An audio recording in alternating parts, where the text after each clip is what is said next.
નમસ્કાર મિત્રો, મારું નામ રીના છે.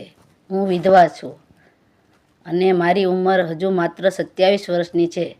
મારા લગ્ન થયા હતા સુરેશ સાથે. સુરેશ એક ખૂબ જ સીધો સાધો અને મહેનતુ યુવાન હતો. અમારા લગ્ન થયા ત્યારે હું 22 વર્ષની અને એ 26 વર્ષનો હતો. એમ બંને એક નાના શહેરમાં બહારના વિસ્તારમાં રહેતા. અમારું ઘર નાનું હતું, એક ઓરડો, નાનું રસોડું ને બહાર થોડીક જગ્યા, પણ અમારો પ્રેમ ખૂબ મોટો હતો. સુરેશ એક નાની ટ્રાન્સપોર્ટ કંપનીમાં ડ્રાઈવર તરીકે કામ કરતો હતો. સવારે વહેલો ઉઠી ટ્રક લઈને બહારના ગામમાં લઈ જતા અને સાંજે મોડું થતું પણ તે ઘરે આવીને મને હસાવતો. રોજ રાતે તે આવે ત્યારે હું તેને માટે ગરમ ભાખરી અને શાક તૈયાર રાખતી. અમે બંને બેસીને વાતો કરતા. રીના, આજે હું લાંબો રસ્તો હતો, પણ તારા વિચાર આવતા જ થાક ભૂલાઈ જતો. હું હસતી અને કહેતી, તું બસ સુરક્ષિત ઘરે આવી જા, બાકી બધું ઠીક છે. અને બંને ભવિષ્યના સપના જોતા. એક દિવસ પોતાની નાની ટ્રક ખરીદીશું, બાળકોને સારું શિક્ષણ આપીશું, ઘરમાં થોડીક સુખ સુવિધા લાવીશું. સુરેશ હંમેશા કહેતો, ચિંતા ના કર રીના, મહેનત કરીશું તો પણ બરાબર થઈ જશે. પણ એક વરસાદની રાતે બધું ખતમ થઈ ગયું. તે રાત્રે માલ લઈને પાછો આવી રહ્યો હતો. રસ્તામાં એક ઝડપી કારે તેની ટ્રકને ટક્કર મારી. ટ્રક પલટાઈ ગઈ. હોસ્પિટલમાં પહોંચતા જ પહેલાં જ સુરેશનો શ્વાસ થંભી ગયો. મને ખબર પડી ત્યારે હું ઘરે એકલી જ બેઠી હતી. ગામના લોકો આવીને મને લઈ ગયા. મારી સામે જ તેમનું અંતિમ દર્શન થયું. મારું જીવન એક પળમાં ઉજ્જડ થઈ ગયું. સુરેશના માતા પિતા પહેલેથી જ નહોતા. હું સંપૂર્ણ એકલી પડી ગઈ. મારા માયકાવાળાએ તેમના ઘરે લઈ ગયા. ત્યાં 6 મહિના રહી, પણ ત્યારે દરરોજ એક જ વાત, દુઃખ, યાદો અને આર્થિક તંગી. મને લાગ્યું કે હવે આમ બેસી રહેવાથી નહીં ચાલે. મારે પોતાનું ભવિષ્ય બનાવવું પડશે. મેં નક્કી કર્યું, હું પાછી મારા નાના ઘરે જઈશ અને કંઈક કામ શોધીશ. ઘરે આવી તો દરેક વસ્તુ સુરેશની યાદ અપાવતી. તેની ટ્રક ચાવી, તેનો શર્ટ અને ચપ્પલ, બધું જ દિલને ચોરી નાખતું. રાત્રે ઊંઘ ન આવતી, પૈસા ખૂટવા લાગ્યા. એક દિવસ મારી એક સખી આવી અને કહ્યું, રીના, પાસેના વિસ્તારમાં એક પેપર પ્લેટ અને કપ બનાવવાની ફેક્ટરી છે. ત્યાં સ્ત્રીઓને કામ મળે છે. તું ભણેલી છે, તને પણ સારું કામ મળી જશે. બીજા દિવસે હું ત્યાં ગઈ. ફેક્ટરીનું નામ હતું ગ્રીન પેપર. એ માલિકનું નામ અર્જુન. તે મારાથી લગભગ 8 વર્ષ મોટા હતા. મેં મારી વાત કરી અને તેઓને ધ્યાનથી સાંભળી ને કહ્યું, ઠીક છે, તમે કાલથી આવજો. અહીં કામ સરળ છે, પણ ધ્યાન રાખવું પડશે. તમને શરૂઆતમાં રોજના 400 રૂપિયા મળશે. તેની વાત સાંભળીને મને રાહત થઈ. હવે કામ શરૂ થયું. અહીં 120 જેટલી સ્ત્રીઓ કામ કરતી હતી. ત્યાં સવારે 8 થી સાંજના 5 સુધી મશીન પર પેપર પ્લેટ બનાવવાની, પેકિંગ કરવું. અર્જુન રોજ આવતા, બધાની સાથે વાત કરતા. તેઓ ખૂબ સરળ હતા.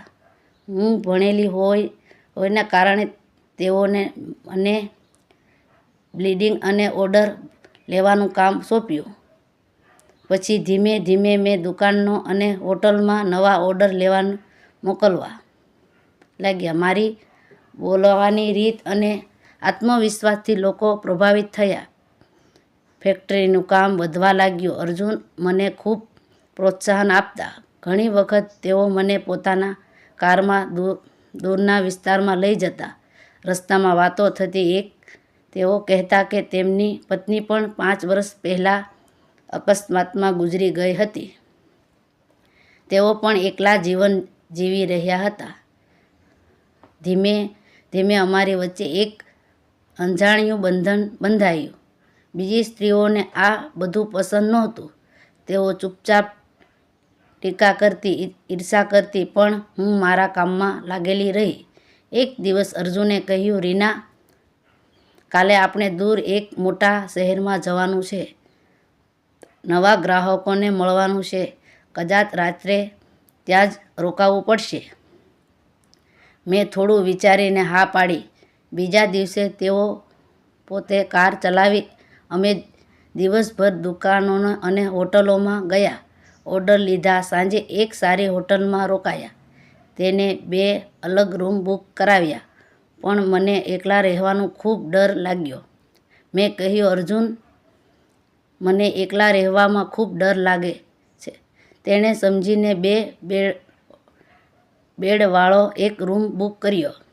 રાત થઈ ગઈ અને ડિનર કર્યું. થોડી વાતો કરી. પછી બંને અમારા બેડ પર સૂઈ ગયા.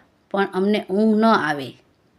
મનમાં ઘણા વિચારો ચાલતા હતા. અચાનક અર્જુન બોલ્યા, રીના, તને ઊંઘ નથી આવતી ને?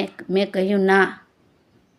તેઓ મારા બેડ પાસે આવ્યા, બેઠા અને નરમ અવાજે કહ્યું, રીના, તારી સાથે દિવસો વિતાવતા મને લાગ્યું કે તું મારા જીવનનો એક અટકી ગયેલો ભાગ છે.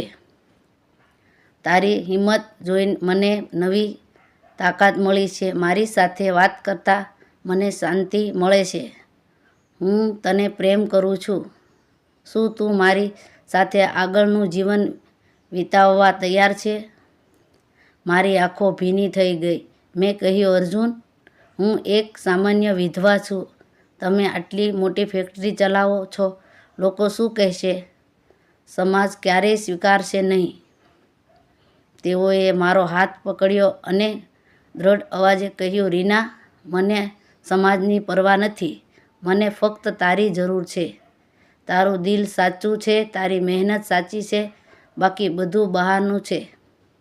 હું તને ક્યારેય એકલું મૂકીશ નહીં. અમે બંને રડ્યા, એકબીજાને આલિંગનમાં લીધા. બીજા દિવસે પાછા આવ્યા. થોડા મહિના વીત્યા અને નક્કી કર્યું કે લગ્ન કરીશું. પછી પરિવારની હાજરીમાં લગ્ન થયા. ફેક્ટરીની કેટલીક સ્ત્રીઓએ આ વાત ગમી નહીં, પણ અમે બંને એકબીજા સાથે ખુશ થઈ ગયા. આજે પણ હું ફેક્ટરીનું મોટું કામ સંભાળું છું. ઓર્ડર, પ્રોડક્શન, એકાઉન્ટ, બધું જ. અર્જુન અને હું એકબીજાને સમજીને ખૂબ સુખી જીવન જીવી રહ્યા છીએ. મિત્રો, જીવનમાં દુઃખ આવે છે, પણ તે સાથે નથી આશા પણ આવે છે. જો દિલ સાચું હોય તો પ્રેમ કોઈ સમાજના નિયમો નથી જોતો. તમે શું લાગે છે? અમે બરાબર કર્યું કે ખોટું? કોમેન્ટમાં જરૂર જણાવજો. જો વાર્તા ગમી હોય તો લાઈક કરો, શેર કરો અને ચેનલને સબસ્ક્રાઈબ કરી લેજો. ફરી મળીશું એક નવી વાર્તા સાથે. આ વાર્તા સંપૂર્ણ કાલ્પનિક છે. માત્ર મનોરંજન અને પ્રેરણા માટે બનાવવામાં આવી છે. આવજો મિત્ર. ધન્યવાદ.